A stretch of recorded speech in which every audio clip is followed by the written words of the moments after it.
Веќе навикнавме на неговото кршење на уставот, сега е проблемот како од оваа цела приказна ќе слеземе. Инаку во соопштението кое вчера го слушнавме, и што е најтрагично, не мислам дека разбира што зборува целосно. Он два пати во две реченици го прекршува практично уставот. Првата приказна е околу тоа како го дал мандатот. Он вели мандатот го дава согласно уставот, а на два различни начини го дава. Или е точно првиот, или е точен вториот. Во овој случај, придавањето на мандатот на Никола Груевски го прекрши уставот, тоа му го рекоа и Шкарич и ние што нешто знаеме околу тоа.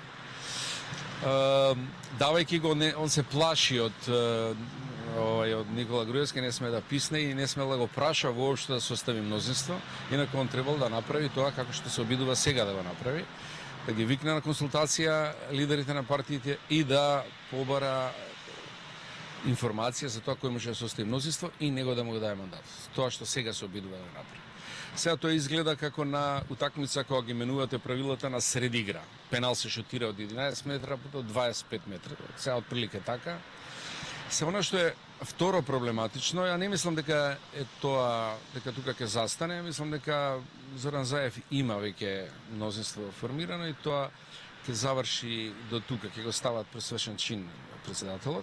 Меѓутоа, внимавајте втората изјава во истите 5 минути, барајќи потврда за две програмски начела во новата влада, тоа е или програмски определ во новата влада, тоа е да биде одржан унитарниот карактер на Република Македонија и некакви реформи во безбедносните служби, флагрантно кршење на неговата позиција во уставот. Околу таа најделикатна либерална начело на подела на власта, во однос на владата, тој е другиот дел на извршната власт, и во однос на собранието. Не е работа на председателот, согласно уставот, да се бави со програмска анализа на владината програма или став околу неа. Тоа е работа на собранието. Собранието расправа за програмата на владата, ја прифаќа или не. Председателот директно крши уставот ако се обиде тоа да го направи и би го кршил мандатарот уставот исто така ако тоа му го даде, ако го исполни тој услов што го бара, бидејќи директно кршење на уставот. Значи гледате во 5 минути две кршења и никому ништо, продолжуваат со таа блокада.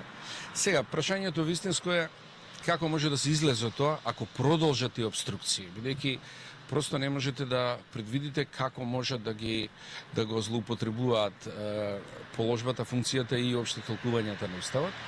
Ја ќе посочам само на еден пример на, мислам дека беше 2011 во Словенија, кога председателот Турк се обиде да не му го даде мандатот на вториот мандатар, Јанес Јанша, заради некакви проценки дека ќе се води кривична постапка против него.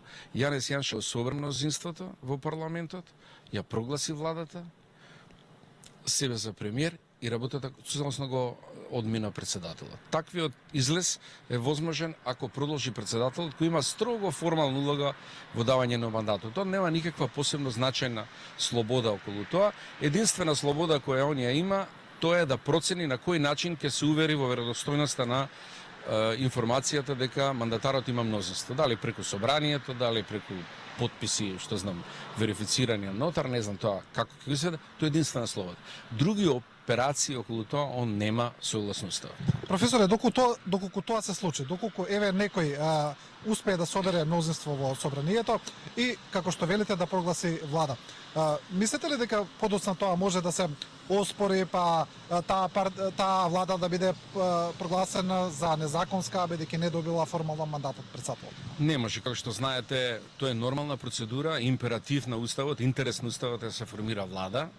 И во таа смисла обструкциите на председател или било која друга институција се надминуваат и сосема легитимно и легално во основа. Уставниот суд нема надлежност во таа смисла, он веќе донел одлука, тоа Борче Давидковски вчера мисля че не го објаснуваше, наведувајќи таа одлука.